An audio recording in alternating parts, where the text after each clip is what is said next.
Hello and good evening all my viewers and students.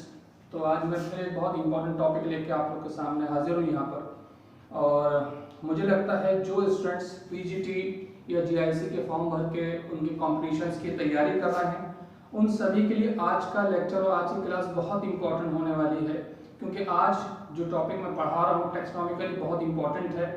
और उस topic का नाम मैंने यहाँ मेंशन कर रखा है, कैरेक्टरिस्टिक इन्फ्लोरेसेंस इन एंजियोस्पर्मिक फैमिलीज।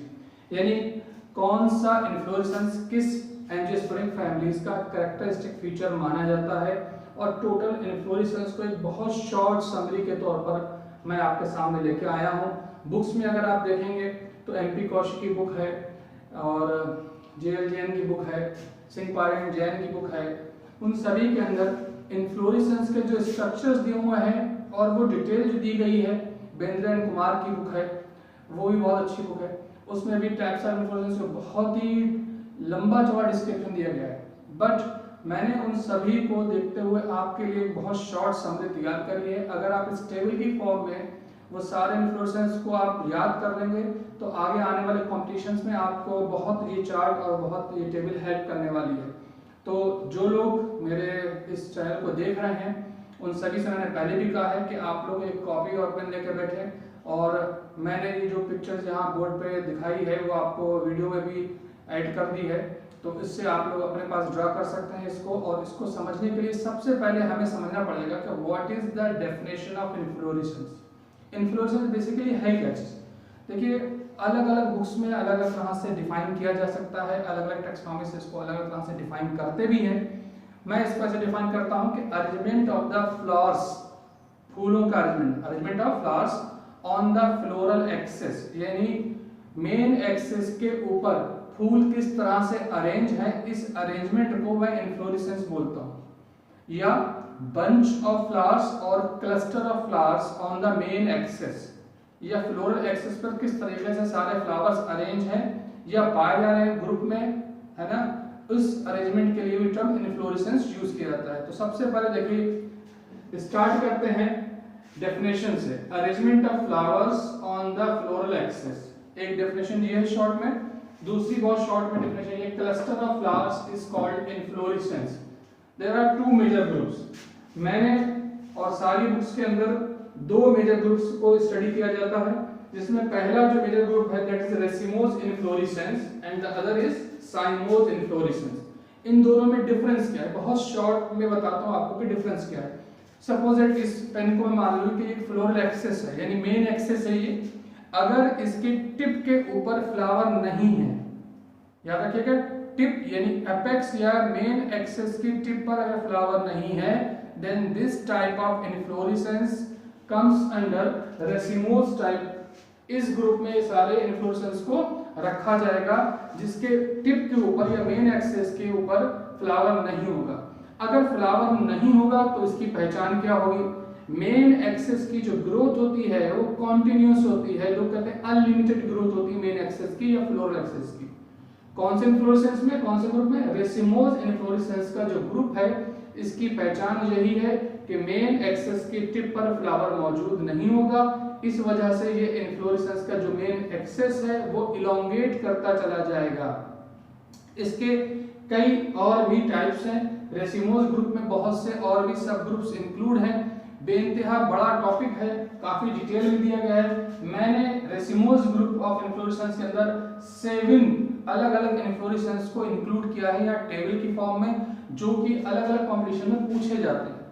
जनरल स्ट्रक्चर अगर आप इसके देखें तो बहुत डिटेल में फिर से कह दूं, लेकिन मैंने यहाँ शॉर्ट समरी के तौर पर आपको बता रहा हूँ, इसलिए सिर्फ 7 आपको यहाँ ग्रुप बताने हैं। रेसिमोस इन्फ्लोरेसेंस की सबसे पहले डेफिनेशन देख लें। Main axis continue to grow and does not terminate into a flower, यानी मेन एक्सिस लगातार ग्रो करता रहेगा और उसके एक्सिस की टिप पर किसी तरह फ्लावर डेवलप नहीं होगा। फ्लावर्स बोर्न लेटरली इन एक्रोपिटल सक्सेशन, अब फूल होंगे तो साइड में, लेटरल साइड में, लेटरली इन एक्रोपिटल सक्सेशन। एक्रोपिटल सक्सेशन का मतलब क्या होता है, यंगेस्ट एट द टिप। अगर नीचे से देखेंगे तो ऊपर, सबसे ऊपर जो होता है ना, आमतौर पर यही अरेंजमेंट होता है, यंगेस्ट एट द टिप। जो न्यूली बॉर्न फ्लावर होगा वो इन्फ्लोरेसेंस के टिप पर पाया जाएगा, ठीक है। तो ये डेफिनेशन हो गया रेसिमोस की। अब अगर इसको हम एक जनरल स्ट्रक्चर आपको ड्रा करके बताएं तो देखिए, मान लीजिए ये फ्लोरल एक्सिस है, मेन एक्सिस है, तो इसकी टिप पर आपको फ्लावर दिखाई नहीं देगा, जबकि इसके लेटरल साइड के ऊपर फ्लावर्स आपको दिखाई दे रहे होंगे। तो ये एक जनरल स्ट्रक्चर है और रेसिमोस की डेफिनेशन के अकॉर्डिंग ये इसका स्ट्रक्चर बना दिया है। ठीक है, यही स्ट्रक्चर बिल्कुल ही रेसिम इन्फ्लोरेसेंस। अगला जो रेसिमोस का जो पहला टाइप है that is called raceme inflorescence. इसकी डेफिनेशन यहां मेंशन कर रखी है, a simple elongated indeterminate inflorescence with stalked flower. याद रखिएगा, स्टार्क मतलब जिसके अंदर पेडिसल होगा या जिसको हम लोग आमतौर पर डेंटुल बोलते हैं। अगर वो डेंटुल दिखाई देगा तो वो कहलाएंगे स्टार्क फ्लावर या पेडिसलेट फ्लावर कहलाते हैं। और जैसे कि एग्जांपल यहां मस्टर्ड और रेडिश दे रखा है, ये देखिए यही स्ट्रक्चर, ये सारे स्टार्क मान लीजिए, फ्लावर है, ये स्फेरिकल स्ट्रक्चर का फ्लावर मान लीजिए, फ्लावर एक स्टार्क है, सारे स्टार्क फ्लावर्स हैं मेन एक्सिस की लेटरल साइड से डेवलप दिखाई दे रहे हैं आपको। इस तरह के इन्फ्लोरेसेंस के लिए टर्म यूज करेंगे रेसिम इन्फ्लोरेसेंस। ये पहला ग्रुप था रेसिमोस का। अब आगे बढ़ते हैं, अगले ग्रुप पे चलते हैं, पेनिकल बोलते हैं इसको। Panicle when the axis of raceme is branched, suppose that, देखिए इसमें अलग से एक ड्रा करा गया है।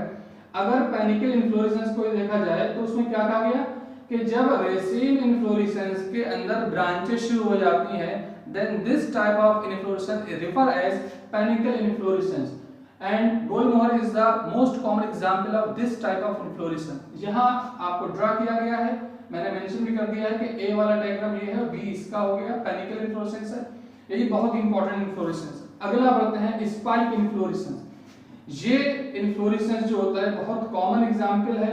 स्पाइक इन्फ्लोरेसेंस के अंदर सिसाइल फ्लावर्स होते हैं। देखिए इसकी डेफिनेशन ये लिखी है, usually unbranched elongated simple indeterminate inflorescence with sessile flower.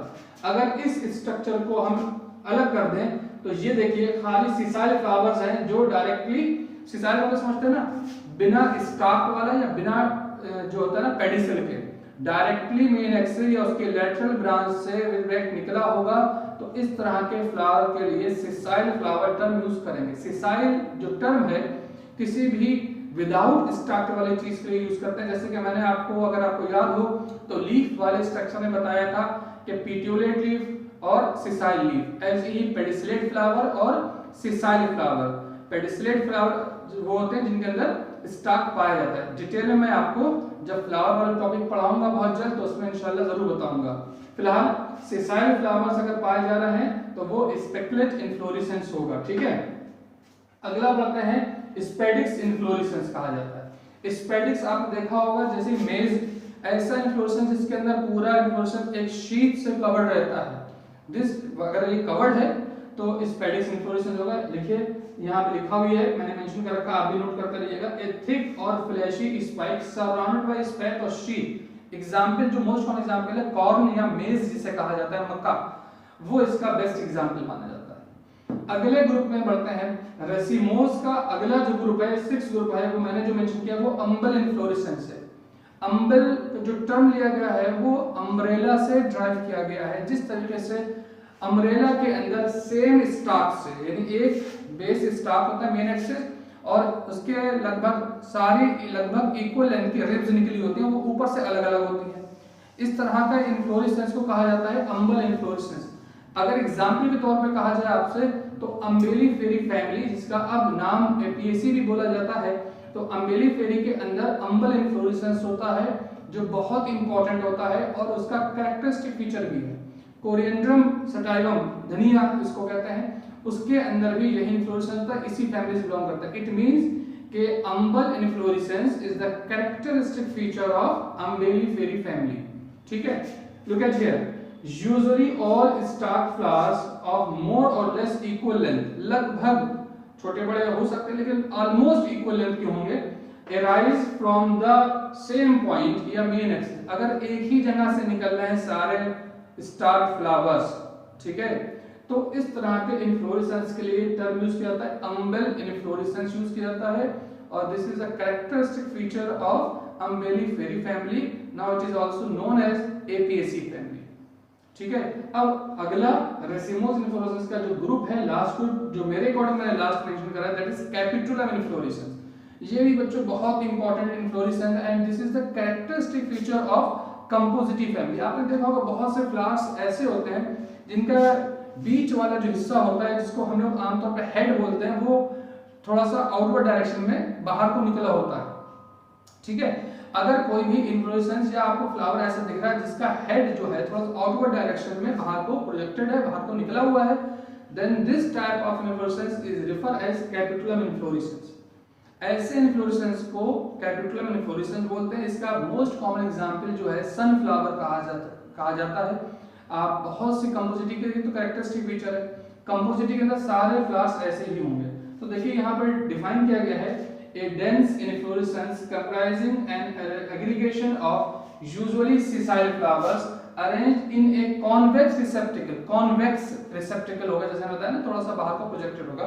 arranged in convex receptacle formed by the axis and having one or more whorl of bracts forming involucre, ठीक है, जो एक से ज्यादा वर्ल होगी ब्रैक्ट्स की और इन्वॉल्यूकर फॉर्म कर देंगे बाहर से। स्ट्रक्चर इसका ऐसा हो जाता है कि ऐसा लगता है कि बहुत से फ्लावर्स एक साथ आपको एक कहते हैं ना हेड से चारों तरफ से हेड को घेरे रहेंगे। इस तरह का जो कैरेक्टरिस्टिक फीचर है वो है कंपोजिटिव फैमिली का। अब इसको एस्टेरेसी के नाम से भी जाना जाता है। अगर आपसे कोई पूछे कि what is the characteristic feature of Compositae family, तो आपको मुझे लगता है बताना चाहिए कि capitulum inflorescence is the characteristic feature of Compositae family. या ये पूछ लिया जाए क्वेश्चन में कि कंपोजिटिव के अंदर कौन सा कैरेक्टरिस्टिक फीचर है या कैपिटुलम इन्फ्लोरेसेंस किस में पाया जाता है, तो सेम आंसर होगा, ठीक है। बेस क्लियर होना चाहिए, कॉन्सेप्ट क्लियर होना चाहिए, आप कैच कर लेंगे किस तरीके से आंसर उसको देना है। तो ये पहला ग्रुप था, रेसिमोज इन्फ्लोरेसेंस का ग्रुप है। ये चार्ट आपको तैयार करना है और याद करना है अच्छे से। अगले ग्रुप में पढ़ते हैं, सेकंड ग्रुप जो है वो है साइमोज इन्फ्लोरेसेंस। एक बार फिर से बता दूं आपको, रेसिमोज और साइमोज के अंदर जरा सा डिफरेंस है। अगर मेन एक्सिस की टिप पर फ्लावर नहीं पाया जा रहा, लेटरल साइड में है, दोनों में होगा, साइमोज के अंदर भी होगा, रेसिमोज में होगा, लेकिन फर्क कहां पे है, मेन एक्सिस की टिप पर अगर फ्लावर नहीं है तो वो रेसिमोज का टाइप हो सकता है कोई भी, ठीक है। अगर मेन एक्सिस की टिप पर फ्लावर मौजूद है, प्रेजेंट है, तो वो साइमोज इन्फ्लोरेसेंस होगा। तो देखिए साइमोज को किस तरह से डिफाइन किया है यहाँ पर, main axis has limited growth and growth of main axis soon checked by the development of flower at apex। यानी ऐसे इन्फ्लोरेसेंस जिनकी जो ग्रोथ है वो रुक जाती है किसके जरिए से, by the development of flower at the apex. अगर एपेक्स के ऊपर फ्लावर डेवलप हो जाए तो जाहिर सी बात है मेन एक्सिस की ग्रोथ बहुत ज्यादा लंबी नहीं होती है ना, उसकी ग्रोथ लिमिटेड ग्रोथ का होगा वो। तो flowers are borne in basipetal succession, ये दोनों में डिफरेंस भी हो गया। उसमें एक्रोपिटल सक्सेशन में अरेंज हो रहे थे, डेवलप हो रहे थे, और यहाँ पर बेसिपिटल में, बेसिपिटल का हो गया उसको reverse, youngest at the base है ना और ओल्डेस्ट एट द टिप। ये हो गया आपका बेसिपिटल का अरेंजमेंट का मतलब हो गया। एक्रोपिटल का बताया था जो यंगेस्ट एट द टिप और जो सबसे पुराना है ओल्डेस्ट वो एट द बेस पर होगा, ठीक है। ये दोनों में डिफरेंस भी हो गया, किसमें, साइमोज में और उसमें रेसिमोज के अंदर। अब देखिए साइमोज का जो स्ट्रक्चर है वो जनरल स्ट्रक्चर यहाँ मेंशन कर रहा है। देखिए flower at the main axis, यानी फ्लावर को मेन एक्सिस पे दिखाया गया यहाँ पर, ठीक है। उसके लेटरल साइड पर भी होगा, कोई प्रॉब्लम नहीं है। अब जो साइमोज को जो डिस्क्राइब किया गया है, क्लासिफाइड किया गया है, वो on the basis of lateral branches के मेन एक्सिस की टिप पर फ्लावर टर्मिनेट होने के बाद लेटरल ब्रांचेस कितनी हैं। जैसे आपने एक पहला टर्म सुना होगा यूनिपेरस या मोनोचेरल साइन, साइमोज को शॉर्ट में साइन रेफर कर दिया, तो यूनिपेरस या मोनोचेरल sign. When main axis ending in a flower producing only one lateral branch at a time ending in a flower, यानी क्या होता है कि जब एक फ्लावर प्रोड्यूस किया तो उससे सिर्फ एक ही लेटरल ब्रांच पर डेवलप है। अगर सिंगल लेटरल ब्रांच निकली हुई है then this type of cymose inflorescence is referred as uniparous या monochasal। ये नंबर का खेल है। अगर दो हो गई ब्रांचेस तो यहाँ देखिए लिखा है बाइपेरस है ना, या डाइचेरल साइन, उसकी डेफिनेशन है सामने सेम। अगर दो से ज्यादा हो गए, अब कहां तक काउंट करा जाएगा, दो से ज्यादा हो गई, मोर देन टू हो गई, तो मैनी हो गई, तो इसको मल्टीपरस या पॉलीचेरल साइन कह दिया जाता है, producing many lateral branches at the time of ending of flower. ये इस तरीके से सारी डेफिनेशंस हो गए रेसिमोज और साइमोज इन्फ्लोरेसेंस की। आई होप कि आपके समझ में आया होगा और इसका रिवीजन भी करके देखिएगा। अगर कोई प्रॉब्लम होती है तो मेरे YouTube चैनल पर जाकर आप जो है कमेंट्स कीजिए, मुझे बताइए अगर कोई प्रॉब्लम है तो मैं फिर से इस टॉपिक को समझाऊंगा, इसलिए क्योंकि मुझे लगता है ये टॉपिक बेहद इंपॉर्टेंट है आने वाले पीजीटी और जीआईसी के कॉम्पिटिशन्स के लिए। अब बढ़ते हैं अगले हेडिंग की तरफ जहां मैंने मेंशन कर रखा है special inflorescence. Look at here, ये भी बहुत इंपॉर्टेंट है। स्पेशल इन्फ्लोरेसेंस को भी कई बार मैंने देखा है जीआईसी में या पीजीटी वाले कॉम्पिटिशन में पूछा गया है, नाम से पूछते हैं, अलग अलग तरह से घुमा पूछते हैं। देखिए यहाँ लिखा है साइथियम इन्फ्लोरेसेंस, बहुत इंपॉर्टेंट है इन्फ्लोरेसेंस। जनरली आपको इसकी पहचान बता दूं कि Bentham and Hooker system of classification के अंदर अगर आपने पढ़ा है, ना पढ़ा तो उसे पढ़िएगा। मोनोक्लेमाइडिया का उन्होंने ग्रुप बनाया था क्लास, तो उसके अंदर ऐसे फ्लावर्स को रखा गया या ऐसे प्लांट्स को इंक्लूड किया गया या ऐसी फैमिलीज को इंक्लूड किया गया जिनके फ्लावर्स के अंदर कहा जाता है कि पेटल्स और सेपल्स इनडिस्टिंग्विश होते हैं, अलग अलग होते हैं या मोस्टली पेटल्स एब्सेंट होते हैं, दिखाई नहीं देते। आप सेपल्स और पेटल्स को इनडिस्टिंग्विश मतलब होता है ना, आप सेपरेट नहीं कर सकते, देख सकते हैं। इसका सबसे कॉमन एग्जांपल है यूफोरबिएसी फैमिली। यूफोरबिएसी फैमिली बहुत इंपॉर्टेंट है और इसकी फैमिली का कैरेक्टरिस्टिक फीचर भी माना जाता है साइथियम इन्फ्लोरेसेंस। ठीक है, तो look eight here the definition of cyathium inflorescence. In this type of inflorescence, a cup-shaped involucre, often provided with nectary, encloses a single female flower, reduced to pistil in the center, which is surrounded by many male flower, each reduced to a solitary stamen। जैसे कि example में Euphorbiaceae family का नाम दिया गया है। यहाँ पर होता क्या है कि single female flower is surround by many male flower. इसका बेस्ट एग्जांपल अगर आपने कभी रिसिनस को देखा हो, यानी कैस्टर जिसे बोलते हैं, उसके अंदर ऐसी अरेंजमेंट होता है कि single female flower is surround by many male flowers, तो वो बेस्ट एग्जांपल है साइथियम इन्फ्लोरेसेंस का। वैसे cyathium inflorescence is the characteristic feature of Euphorbiaceae family. ठीक है, याद रखिएगा यूफोरबिएसी फैमिली का कैरेक्टरिस्टिक फीचर क्या है, साइथियम इन्फ्लोरेसेंस। और साइथियम इन्फ्लोरेसेंस किस फैमिली के लिए इंपॉर्टेंट माना जाता है, सबसे ज्यादा कैरेक्टरिस्टिक फीचर है वो यूफोरबिएसी फैमिली। बढ़ते हैं अगला inflorescence, that is verticillaster inflorescence. ये भी बहुत कॉमन है और ये एक ऐसा इन्फ्लोरेसेंस जिसको बहुत से लोगों ने देखा भी होगा, ऑब्जर्व भी किया होगा।